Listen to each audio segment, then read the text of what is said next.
Going back and reviewing Cincinnati, what do you think y'all did well now that you've had time to process it, and what do you need to improve before Saturday? I think we managed moments to attack and transition really well. With the wingers, I thought they did a good job really staying. We talked about maybe staying wide at times, depending on the circumstances with the way they would defend. But I thought we were brave. I thought we took risks. I thought, Marcelino, for instance, like he drove at people, which I personally like to see him doing. So I thought in that sense that was what we were looking at, to go and create more chances, take more risks. So those are the things I'm hoping that we can continue to build on and keep the morale really high. That is ultimately the biggest thing, because I think then the performances start to come. They're good players, and they'll figure things out in the game themselves, and hopefully we'll help them along the way. You said you personally like to see Marcelino driving at people. Is that maybe a change from what Gabby was maybe recommending you do?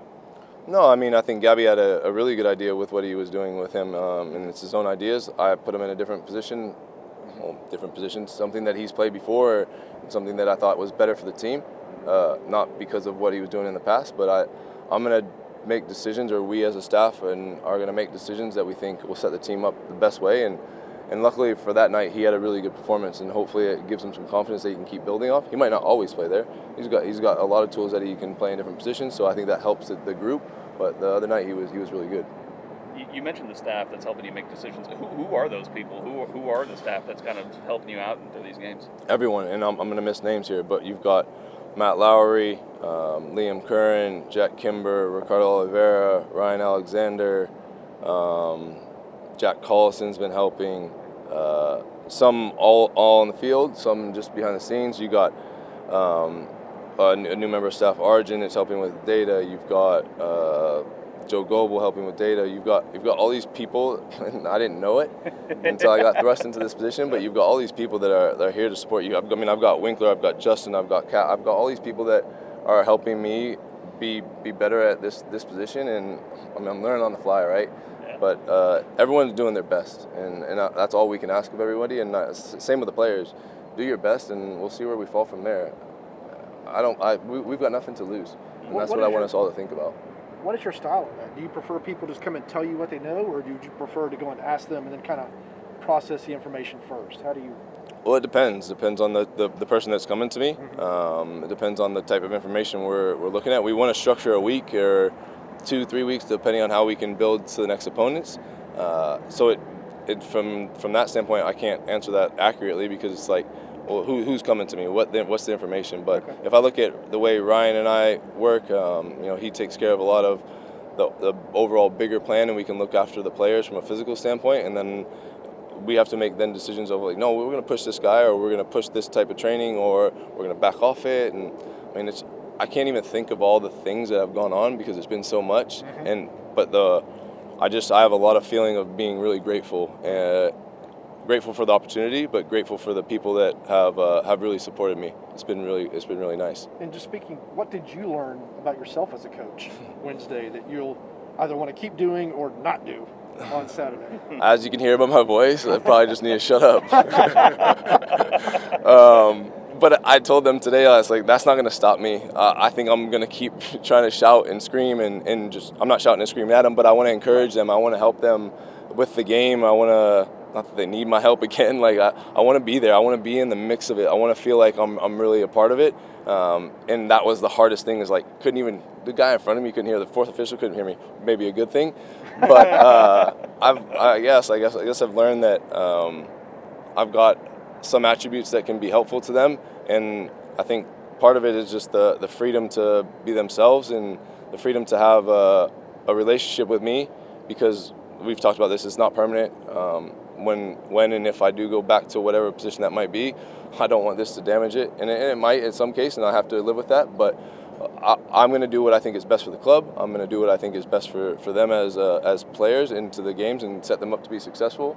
But ultimately, when it was all finished and said and done, I hope that I can help them as a human being as well. You talked about being thrust into this position. How have you kind of been handling this week personally? Have you had time to kind of sit down and process, or talk to anyone about it, or anything like that? Yeah, I mean, I talk to them every single day. Every single person that I'm around, I think I've tried to. I sound really corny. I sound like a movie quote all the time, I feel like. but it's what I feel and it's what I believe, and I think no one ever really cared what I said anyways before, but now it's like you're in this position and they're like, yeah, what do you got to say? And they think it's important. But I constantly am talking to the guys around me, my staff, people at the club, and just letting them know how grateful I am for them, because I'm not doing this alone. Like, we talk about halftime, making whatever tactical changes we can make, talking and encouraging the players. I needed their help with that. I think I've been talking to everyone, and my parents came in town on Wednesday, so getting to chat with my dad a little bit. I think he's a great leader, and it's somebody that I look up to, so I've been talking to him a lot about that. He knows nothing about soccer, no disrespect to my dad, but that's helpful because then he can take the emotion of the soccer part out of it. My wife's been great. She's been really supportive. My kids have been awesome because they don't care. They do, but they don't. Like, you still have to put them to bed every night. You still got to brush your teeth. You still got to do all those things. Like, Monday night, still had to take the trash and recycle out, and it's raining, and you're like, well, all right, well, nothing changes. Everything stays relative the same, and that's how I want it to be. I'm still talking, but I talked to the staff in there about treat me the same. This shouldn't change the way our relationship goes, and I think that's important. Obviously, we respect each other anyway, so nothing changes in that sense. What makes your dad a good leader? He's honest. He's hardworking. I can remember times when I grew up in California, just waiting for him to come home, and whether it was 6, 7 o'clock at night, and like he would come through the door, and I was like wrapped around his leg, and I didn't know it. I didn't know it at the time, but it shaped me to how I am now and the way I want to work. Now I don't always want to be coming home late, but I knew the hours he was putting in. But the honesty and the hard work, and he's got a fiery passion, and I think I've got some of that, and I also think I balance something else a little bit different. But he's taught me a lot, and my mom balances him, and I've got a little bit good mixture of both of them, I think. What are their names? James and Barbara. And what does he do? He's retired now, but my dad he worked in the restaurant business for a while. He helped Cold Stone Creamery kind of get up and running and open different franchises. He worked for Tropical Smoothie Cafe, so they lived in Destin for a little bit. He went and worked at Steak and Shake. He's done a little bit of everything, but he's been in the restaurant business. When we lived in California, he managed a couple restaurants in the Bay Area. So that was fun. And then when I went to college in San Francisco, I got to see the places that he used to manage, and that was pretty cool. But yeah, he was involved in that, so a lot different than soccer. I'm gonna do a hard topic change. Can you give us an injury report of injuries? Anybody who won't be available for the game, and then also specifically what might be the plan for Joseph? Yeah, Emerson Hyman's obviously out. Mo Adams is out, and Franco Ibarra is still kind of progressing his way back to health. Other than that, I believe we've got everybody that's in a pretty good position. The decisions I have to make are difficult, and so the last game, it wasn't easy to make some of the decisions, but I felt like I did the best thing for the group. In terms of Joseph, he seems like he feels pretty good. He's pretty lively, so hopefully there's something there for him Saturday. I know you kind of joked about him after the game, like Coach Joseph or whatever, but seriously, like with his minutes, is it kind of he just kind of gives you feedback on what he's feeling and what he thinks he can do? No, Joseph doesn't make any decisions. Let's not kid ourselves. And I say that in a tongue-in-cheek way. Right. Yes, we have conversation because that's what you do when you have a relationship. You have a conversation back and forth. How are you feeling? How can you impact this game? When I spoke to Joseph during the game, I thought it was great that he was right next to me. Yeah. He didn't bother me one time, didn't talk to me about the game. He talked to me about the opportunity at hand and enjoy it. Who cares if we win or lose? Just enjoy this and do your best. The second thing was when I saw how the game was playing out, I was like, this game is screaming for him. And I wanted to put him in as quick as possible, with all due respect to the team that was out there, because I thought Jackson did a great job with his opportunity. I thought Joe needs this. He needs this opportunity, and so that's why I went to him at the bench and around the 35th minute or something like that, and I said, "How you feeling? What do you think? What can you give us?" And he gave me an honest answer, and I said, "Okay, we'll talk about it." And then I don't know what else he might have said in the moment as I'm watching the game and listening to him talk, but I think that's important.